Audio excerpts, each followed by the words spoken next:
నమస్కారం డిఆర్టీవీ న్యూస్ కి స్వాగతం. హెడ్లైన్ చూద్దాం.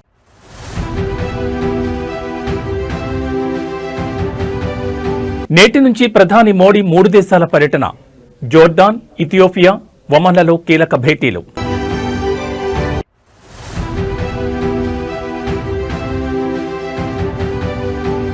గన్నవరంలో టీడీపీ వర్సెస్ వైసీపీ. మాజీ ఎమ్మెల్యే వల్లభనేని కలిశారనే అక్కసుతో దాడి.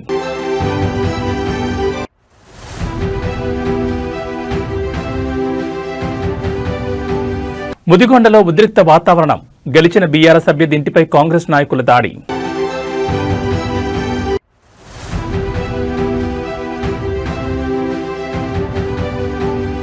ఇండిగో సంక్షోభంపై జోక్యానికి సుప్రీం నిరాకరణ. ఇప్పటికే ఢిల్లీ హైకోర్టులో విచారణ జరుగుతోందని వెల్లడి.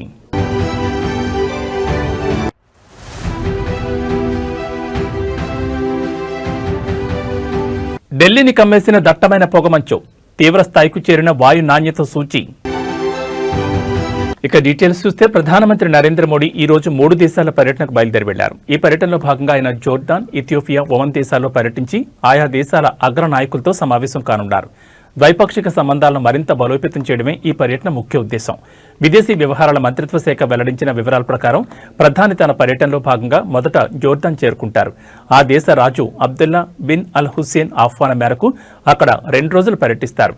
భారత్, జోర్డాన్ మధ్య దౌత్య సంబంధాలు ఏర్పడి 75 సంవత్సరాలు పూర్తయిన సందర్భంగా ఈ పర్యటనకు ప్రాధాన్యత ఏర్పడింది.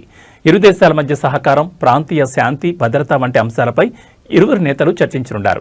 అనంతరం మంగళవారం ఇథియోపియా ప్రధాని అబీ అహ్మద్ అలీ ఆహ్వానం మేరకు ప్రధాని మోడీ ఆ దేశంలో పర్యటిస్తారు.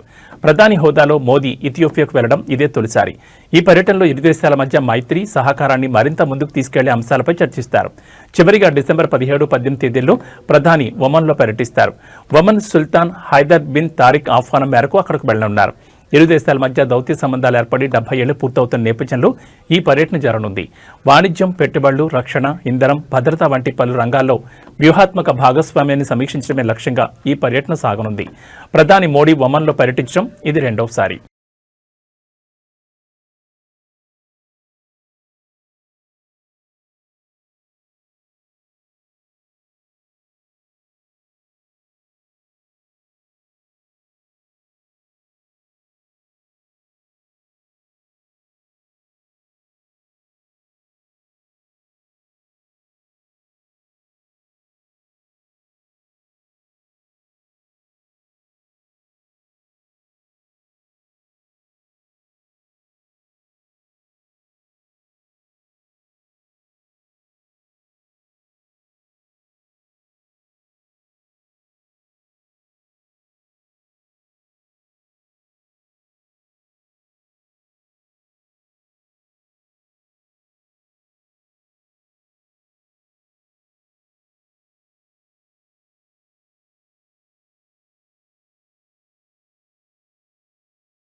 ఇండిగో ఎయిర్లైన్స్లో ఇటీవల నెలకొన్న తీవ్ర అంతరాయాలు, విమానాల రద్దుపై దాఖలైన ప్రజా ప్రయోజన వ్యాజ్యాన్ని విచారించేందుకు సుప్రీంకోర్టు ఇవాళ నిరాకరించింది. ఈ అంశంపై ఇప్పటికే ఢిల్లీ హైకోర్టులో విచారణ జరుగుతున్నందున అక్కడే తమ వాదనలు వినిపించాలని పిటిషనర్కు స్పష్టం చేసింది. ప్రధాన న్యాయమూర్తి సూర్యకాంత్ నేతృత్వంలోని ధర్మాసనం ఈ పిల్ను విచారించింది. న్యాయవాది నరేంద్ర మిశ్రా స్వయంగా ఈ పిల్ను దాఖలు చేశారు. ఇదే అంశంపై ఢిల్లీ హైకోర్టులో విచారణ కొనసాగుతోందని, directorate general of civil aviation కూడా ఓ కమిటీని ఏర్పాటు చేసిందని ధర్మాసనం దృష్టికి తెచ్చారు. దీనిపై స్పందించిన ధర్మాసనం ఒకే అంశంపై 2 చోట్ల సమాంతర విచారణలు అవసరం లేదని పేర్కొంది. పిటిషనర్ తన వాదనలను ఢిల్లీ హైకోర్టులో వినిపించేందుకు అనుమతించాలని ఉన్నత న్యాయస్థానాన్ని కోరింది. ఇటీవల ఇండిగో విమానాలు భారీ సంఖ్యలో రద్దు కావడం, ఆలస్యం అవడంతో ప్రధాన విమానాశ్రయాల్లో మానవతా సంక్షోభం తలెత్తిందని పిటిషనర్ తన పిల్లో ఆరోపించారు. వృద్ధులు, చిన్నారులతో సహా వేలాది మంది ప్రయాణికులు ఆహారం, నీళ్లు, సరైన వస్తువులు లేకుండా గంటల తరబడి పడిగాపులు కాయాల్సి వచ్చిందని పేర్కొన్నారు. ఇది రాజ్యాంగంలోని ఆర్టికల్ 21కి భంగం కలిగించడమేనని వాదించారు. మరోవైపు ఈ అంశంపై విచారణ జరుపుతున్న ఢిల్లీ హైకోర్టు లక్షలాది మంది ప్రయాణికులను ఇబ్బందులు గురిచేసేలా పరిస్థితిని ఎందుకు దిగజార్చారని కేంద్రాన్ని ప్రశ్నించింది. ఈ కేసు తదుపరి విచారణను జనవరి 22కి వాయిదా వేసింది.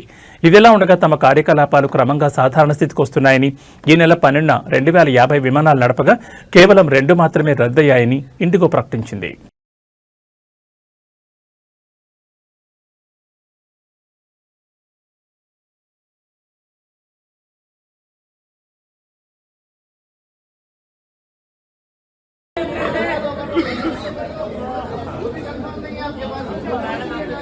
अगर ये जवाब नहीं दे पा रहे तो आप ये लेवल तो होंगे ना, इंडिया लेवल तक होंगे ना।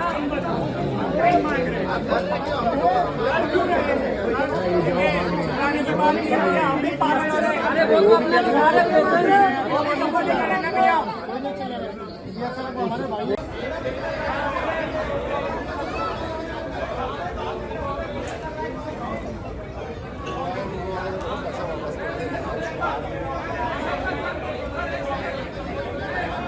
कम मदद जैसे अपने भाई को पंजाब को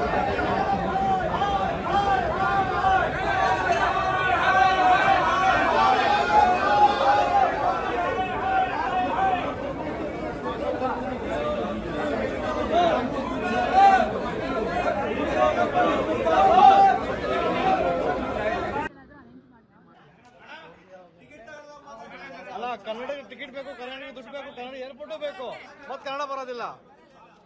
ಮಾಡಿ ఇండిగో ఎయిర్లైన్స్ ಒಂದು నీచ కడపే. దేశ రాజధాని ఢిల్లీని పొగమంచు కమ్మేసింది. నగరంలో కాలుష్యం ప్రమాదకర స్థాయిలో కొనసాగుతోంది. ఎయిర్ క్వాలిటీ ఇండెక్స్ 450 మార్కును దాటింది. కొన్ని ప్రాంతాల్లో 500 పాయింట్లు AQI నమోదైంది. విజిబిలిటీ పడిపోవడంతో విమానాలు రాకపోకలు ఆలస్యమవుతున్నాయి. విమానాల ఆలస్యంపై ఎప్పటికప్పుడు సమాచారం అందిస్తున్నామని ఇండిగో సంస్థ తెలిపింది. ప్రయాణికుల భద్రతకు అత్యధిక ప్రాధాన్యమిస్తూ విమానాల కార్యకలాపాలు కొనసాగిస్తామని పేర్కొంది. మరోవైపు పొగమంచు నేపథ్యంలో వాతావరణ శాఖ రెడ్ అలర్ట్ జారీ చేసింది. రోడ్డు క్లారిటీగా కనపడకపోవడంతో వాహనదారులు తీవ్ర ఇబ్బందులు ఎదుర్కొంటున్నారు. వాయు కాలుష్యం తీవ్రతరం అవుతున్న నేపథ్యంలో శ్వాసకోశ సమస్యలు పెరిగే అవకాశం ఉందని వైద్యులు హెచ్చరిస్తున్నారు. దీంతో విద్యార్థుల ఆరోగ్యాన్ని దృష్టిలో ఉంచుకుని పాఠశాలలు హైబ్రిడ్ మోడ్లో కొనసాగుతున్నాయి.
ఖమ్మం జిల్లా ముదిగొండ డిప్యూటీ ముఖ్యమంత్రి బట్టి విక్రమార్క నియోజకవర్గంలో పంచాయతీ ఎన్నికల ఫలితాలు అనంతరం రాజకీయ ఉద్రిక్త పరిస్థితులు చోటు చేసుకున్నాయి.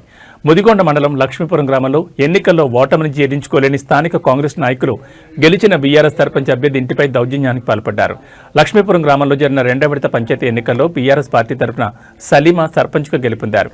ఈ విజయాన్ని జీర్ణించుకోలేని ఓడిపోయిన కాంగ్రెస్ సర్పంచ్ అభ్యర్థి అనుచరులు స్థానిక కాంగ్రెస్ నాయకుల ఆధ్వర్యంలో దౌర్జన్యానికి దిగారు. సలీమా ఇంటిపై కర్రలు రాళ్లతో దాడికి పాల్పడడంతో గ్రామంలో తీవ్ర ఉద్రిక్త పరిస్థితులు నెలకొన్నాయి. ఈ దాడి నేపథ్యంలో ఇరు వర్గాల మధ్య తోపులాట, ఘర్షణ వాతావరణం ఏర్పడింది. దాడి ఉద్రిక్త పరిస్థితుల సమాచారం అందుకున్న పోలీసులు వెంటనే లక్ష్మీపురం గ్రామానికి చేరుకున్నారు. పరిస్థితిని అదుపులోకి తీసుకురావడానికి ప్రయత్నించి ఇరు వర్గాలను చెదరగొట్టారు. పోలీసులు రంగంలోకి దిగడంతో పరిస్థితి కొంత శాంతించింది.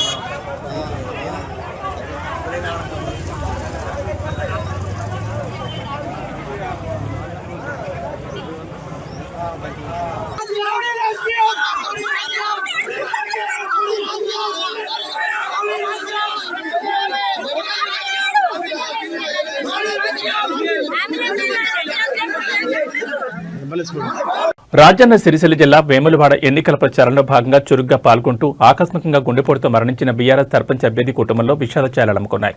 ఈ నేపథ్యంలో బీఆర్ఎస్ వర్కింగ్ కేటీఆర్ ఆ కుటుంబాన్ని పరామర్శించి వారికి ధైర్యం చెప్పారు. వేములవాడ అర్బన్ మండలం చింతల్టానా గ్రామంలో సర్పంచ్ అభ్యర్థిగా బీఆర్ఎస్ పార్టీ తరఫున పోటీ చేస్తున్న మురళి ఎన్నికల ప్రచారాన్ని నిర్వహిస్తున్న సమయంలో గుండెపోటు గురై దురదృష్టవశాత్తు మరణించారు. ఎన్నికల వేళ ఈ ఘటన స్థానికంగా తీవ్ర దిగ్భ్రాంతిని కలిగించింది. ఈ విషయం తెలుసుకున్న కేటీఆర్ వెంటనే చింతల్టానా గ్రామంలోని మురళి ఇంటికి చేరుకున్నారు. దివంగత అభ్యర్థి మురళి చిత్రపటానికి నివాళులర్పించి వారి కుటుంబ సభ్యులను పరామర్శించారు. ఈ సందర్భంగా కేటీఆర్ మాట్లాడుతూ మురళి మరణం పార్టీకి స్థానిక నాయకత్వానికి తీరని లోటన్నారు. ఆయన కుటుంబానికి అన్ని విధాలుగా అండగా ఉంటామని ఆదుకుంటామని హామీ ఇస్తున్నారన్నారు. బీఆర్ఎస్ పార్టీ ఎల్లప్పుడూ వారి వెంటే ఉంటుందని భరోసా ఇచ్చారు. లక్షలు పోసి ఖర్చు పెట్టి కింద పడి మీద పడి కాలు పట్టుకుంటే గెలుస్తాం. ఎంత ప్రేమ చెప్పి మీ నాయన గొప్ప వారసత్వం ఇచ్చిపోయింది మీకు. నాకు తండ్రులు తాతలు ఇచ్చేటి గదే గొప్ప పేరు వారసత్వం. మేము మిగతా వాటికి మేము ఉన్నాం అందరం. మీ చదువు మీ ఉద్యోగం రెండు నా బాధ్యత. లక్ష్మణ నాది మా ఇద్దరు బాధ్యత. ఎంత ఫస్ట్ ఇయర్ సెకండ్ ఇయర్ అన్నా థర్డ్ ఇయర్ నో ప్రాబ్లం. ఒకవేళ తను ఎంఫార్మస్ చదువుతామంటే చదివిస్తాను. లేదు బిడ్డ లేదు నేను జాబ్ చేస్తా నాకు ఎందుకు అనుకుంటే జాబ్ నేను పెట్టిస్తాను. హైదరాబాద్ శంషాబాద్ అంతర్జాతీయ విమానాశ్రయంలో ఇండిగో కారణంగా పలువురు ప్రయాణికులు తీవ్ర ఇబ్బందులు అసౌకర్యాన్ని ఎదుర్కొన్నారు. టికెట్లు ఉన్నప్పటికీ సమయం మించిపోయిందని చెప్పి విమానం ఎక్కేందుకు సిబ్బంది అనుమతించకపోవడంతో ప్రయాణికులు ఆగ్రహం వ్యక్తం చేశారు. టికెట్లు తీసుకుని తమ విమానం ఎక్కేందుకు బోర్డింగ్ లైన్లో నిల్చున్న ప్రయాణికులను ఇండిగో సిబ్బంది అకస్మాత్తుగా అడ్డుకున్నారు. బోర్డింగ్ సమయం అయిపోయింది అంటూ వారిని విమానంలోకి అనుమతించలేదు. దీంతో తీవ్ర గందరగోళం నెలకొంది. టికెట్ తీసుకున్నాక సమయం లేదంటూ గేట్ క్లోజ్ చేయడం ఏంటని ఈ విషయంలో ఇండిగో సిబ్బందిని బాధితులు తీవ్రంగా వాగ్వాదానికి దిగారు. కొంతమంది ప్రయాణికులు ముఖ్యమైన పనులు ఉండడం వల్ల తాము ఆలస్యం చేయలేమని మొరపెట్టుకున్న ఫలితం లేకుండా పోయింది. ప్రయాణికుల ఆందోళన పట్ల ఇండిగో సిబ్బంది చూపించిన నిర్లక్ష్యం మరింత ఆగ్రహం తెప్పించింది. మేమేమీ చేయలేం, ఇది మా చేతుల్లో లేదు, కావాలంటే మీరు ఉన్నతాధికారులతో మాట్లాడుకోవచ్చు అంటూ చాలా తేలిగ్గా సమాధానం చెప్పినట్లు బాధిత ప్రయాణికులు తెలిపారు.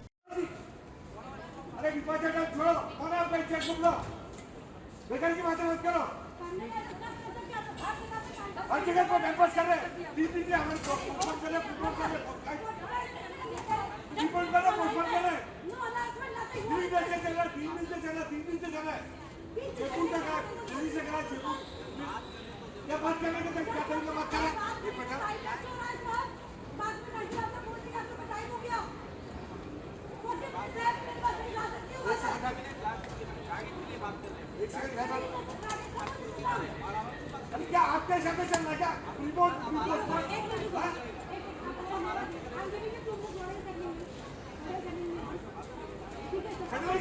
बात करने का तरीका उसको बात करने का तरीका उसको एक बार तो हैंडशेक कर दिए कल हैंडशेक करने तो होगा क्या कोई चीज का तरीका है पैसे लेकर हम भी వికారాబాద్ జిల్లా నవాపేట్ స్థానిక సంస్థల ఎన్నికల్లో అనూహ్య ఫలితాలు వస్తున్నాయి. వికారాబాద్ జిల్లా నవాపేట్ మండలం పరిధిలోని ఎమ్మెల్యే కాళీ యాదయ్య సొంత గ్రామమైన చెంచల్పేటలో కాంగ్రెస్ పార్టీకి గట్టి ఎదురుదెబ్బ తగిలింది. ఈ గ్రామ పంచాయతీ ఎన్నికల్లో కాంగ్రెస్ పార్టీ బలపరిచిన సర్పంచ్ అభ్యర్థి ఓటమి పాలయ్యారు. కాంగ్రెస్ అభ్యర్థిపై ఇండిపెండెంట్ గా పోటీ చేసిన అనసూజ అనంతరాములు గెలుపొందారు. మరీ ముఖ్యంగా జనరల్ కేటగిరీలో పోటీ చేసిన కాంగ్రెస్ పార్టీ అభ్యర్థిపై బీసీ వర్గానికి చెందిన మహిళ అయిన అనసూజ అనంతరాములు విజయం సాధించడం గమనార్హం. చిచ్చల్పేట గ్రామ సర్పంచ్ అభ్యర్థిగా గెలుపొందించినటువంటి గుడిసె అనసూయ గారికి మరియు 10 వార్డులు గెలిచినటువంటి మన వార్డు మెంబర్లకి అందరికీ శుభాకాంక్షలు తెలియజేస్తున్నాం. ఇంకోటి ఈరోజు జరిగిన విషయం ఏంటంటే ఈ ఎలక్షన్కు ముఖ్య కారణం చాలా ఉంది. మన మండల్ లెవెల్లో కానీ ఒక డిస్టిక్ లెవెల్లో కానీ దీనికి ప్రత్యేకత ఉంది. ఏ విధంగా అంటే జనరల్ ఉంది. ఆ జనరల్ నిలవడం ఎందుకంటే జనరల్ అంటే ఒకరికే అవకాశం అని ఉంది. ఆ జనరల్లో నిలవడం మన బీసీలకు అన్యాయం జరుగుతుందని, బడుగు బలహీన వర్గాలకు అన్యాయం జరుగుతుందని చాలా మార్చారు. ఆ మార్చినందుకు ఆ మార్చిన దానికి ఏముందంటే గవర్నమెంట్ స్లోగన్ గిన బీసీలకు చేస్తాం 42% తర్వాత మాకు రాజ్యాంగం ప్రకారం రావడం వచ్చే 23% తగ్గించి మా బీసీ రిజర్వేషన్ మొత్తము జనరల్ చేసారు. జనరల్లో బీసీని తీసుకుపోవడం అనే కాన్సెప్ట్ ఉంది. ఆ కాన్సెప్ట్కు తూట్లు వచ్చినందుకు కాబట్టి మేము ఖచ్చితంగా మేము ఇలా వాడాలి, మేము సాధించాలి. కాబట్టి సాధించాలని అందరి పట్టుదలతోని అందరి సపోర్ట్తోని బలహీన వర్గాలను తొక్కడము నేర్చుకోరు. కాబట్టి ఆ తొక్కడానికి మేము దాన్ని ప్రత్యేకంగా మొత్తం వ్యతిరేకించి స్వతంత్ర అభ్యర్థిగా నిలబడి పోటీ చేయడం జరిగింది. వాళ్ళందరి కృషితోని వాళ్ళందరి సహకారంతో ప్రతి ఒక్క సర్పంచ్ అభ్యర్థిగా కాన్సెప్ట్ తీసుకొని మనం ఖచ్చితంగా గెలిచి చూపెట్టాలని గెలిచిర్రు. అందుకే వాళ్ళందరికీ మాకు ఇంత పెద్ద విజయానికి ఇచ్చినందుకు వారందరికీ మేము ప్రత్యేక కృతజ్ఞతలు తెలియజేస్తున్నాం. నెల్లూరు మేయర్ స్రవంతి రాజీనామాను జిల్లా కలెక్టర్ హిమాంశు శుక్లా ఆమోదించారు. స్రవంతి రాజీనామా లేఖను కలెక్టర్ ఉన్నతాధికారులకు నివేదించారు. అనంతరం కలెక్టర్ ఆమోదం తెలుపుతూ నిర్ణయం తీసుకున్నారు. దీంతో ఈ నెల 18న జరగాల్సిన కార్పొరేషన్ మీటింగ్ సాధారణ సమావేశంగా మారింది. నూతన మేయర్ని ఎన్నుకునే వరకు ఇన్ఛార్జ్ మేయర్గా రూప్ కుమార్ యాదవ్ వ్యవహరిస్తారు. మేయర్ రాజీనామా ఆమోదంతో వైసీపీ నేతలు ఆశలు వదులుకున్నారు. మరోవైపు టీడీపీ నేతలు ఆచితూచి అడుగులు వేస్తున్నారు.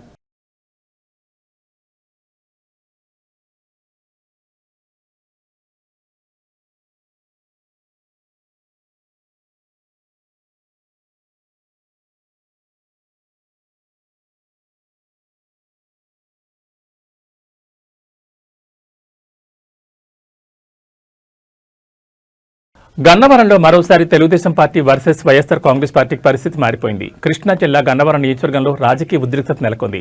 గన్నవరం మండలం మర్లపాలెం గ్రామంలో వైసీపీ క్యాడర్పై దాడి జరిగిన ఘటన స్థానికంగా కలకలం రేపుతోంది. మాజీ ఎమ్మెల్యే వైసీపీ నేత వల్లభనేని వంశీని కలిశారన్న అక్కసుతో ఇద్దరు వ్యక్తులపై దాడి జరిగిందని వైసీపీ నేతలు ఆరోపిస్తున్నారు. ఈ దాడికి టీడీపీకి చెందిన వ్యక్తులే పాల్పడ్డారని వారు చెబుతున్నారు. సమాచారం మేరకు మధ్యాహ్నం సమయంలో ఒక కుటుంబాన్ని పరామర్శించేందుకు వల్లభనేని వంశీ మర్లపాలెం గ్రామానికి వెళ్లారు. ఈ సందర్భంగా అదే గ్రామానికి చెందిన ఖమ్మంపాటి శ్రీధర్, ఖమ్మంపాటి రామ్మోహన్ రావు వల్లభనేని వంశీమోహన్ కలిశారు.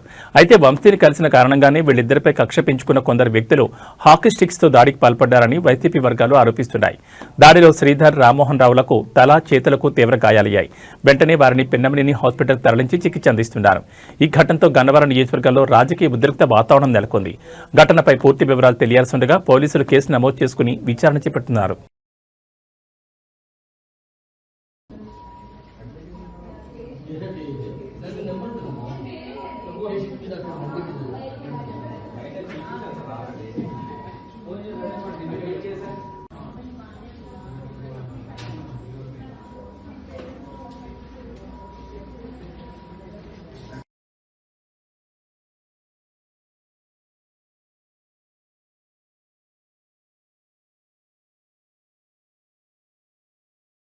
మెడికల్ కళాశాల ప్రైవేటీకరణకు వ్యతిరేకంగా ప్రజల నుంచి సేకరించిన కోటి సంతకాల ప్రతులను గవర్నర్కు అందజేయనున్న మాజీ సీఎం జగన్మోహన్ రెడ్డికి మద్దతు పలికేందుకు వైసీపీ శ్రేణులు బయలుదేరి వెళుతున్నారు. ఇందులో భాగంగా అనకాపల్లి జిల్లా పాయకరావుపేట నియోజకవర్గ పరిధిలోని వైసీపీ క్యాంపు కార్యాలయం నుంచి సుమారు 100 కార్లతో జిల్లా పార్టీ కార్యాలయం వరకు ర్యాలీ నిర్వహించారు. పాయకరావుపేట సమన్వయకర్త మాజీ ఎమ్మెల్యే కంబాల చోకుల ఆధ్వర్యంలో ఈ ర్యాలీ జరిగింది. ఈ ర్యాలీలో భారీగా వైసీపీ నేతలు, కార్యకర్తలు పాల్గొన్నారు.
విద్యుత్ పొదుపుతో భావితరాలకు భరోసా అంటూ ప్రకాశం జిల్లా ఒంగోలులో జిల్లా విద్యుత్ కార్యాలయం నుంచి కలెక్టర్ కార్యాలయం వరకు ర్యాలీ నిర్వహించి మానవహారం చేపట్టారు.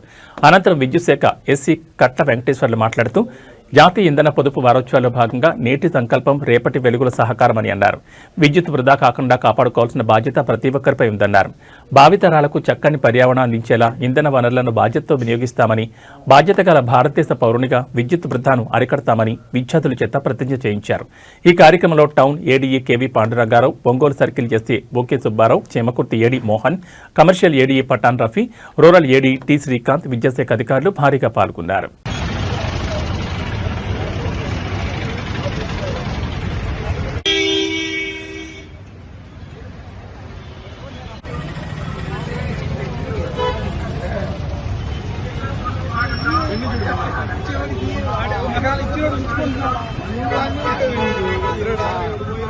ఈ పని చేస్తే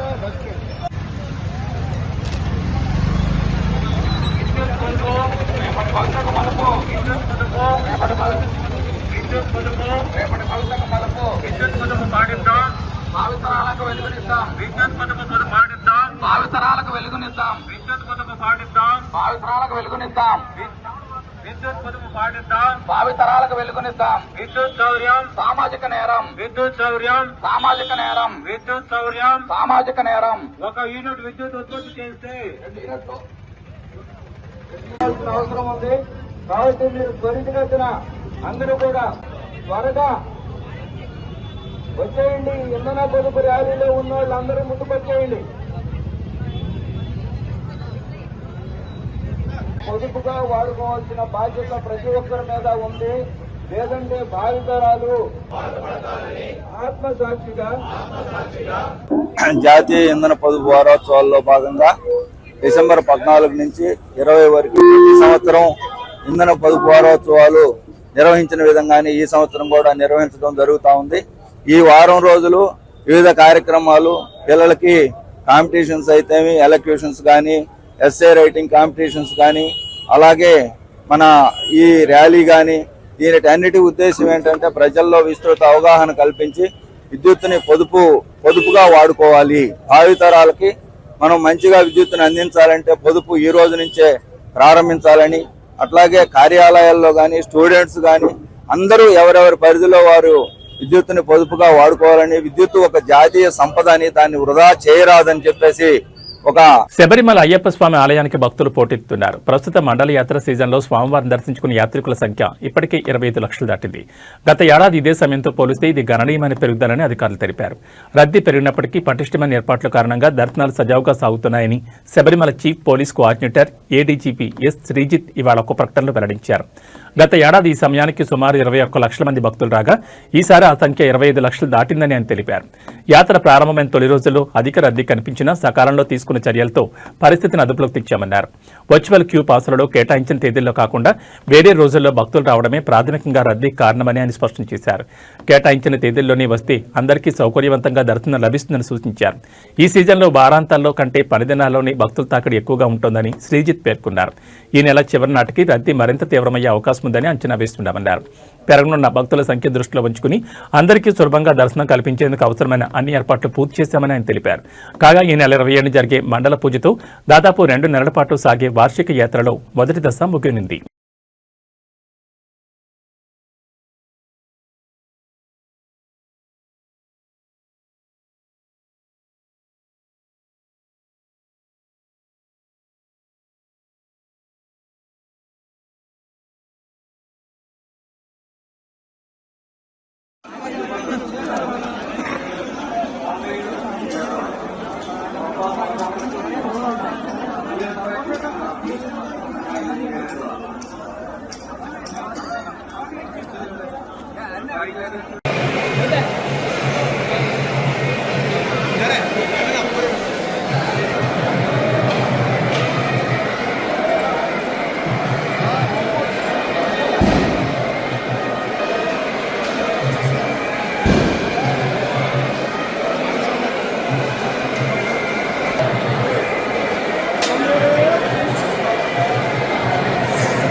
ఇవి ఈ బులెటిన్ విశేషాలు. మరో బులెటిన్లో మళ్ళీ కలుసుకుందాం. నమస్కారం.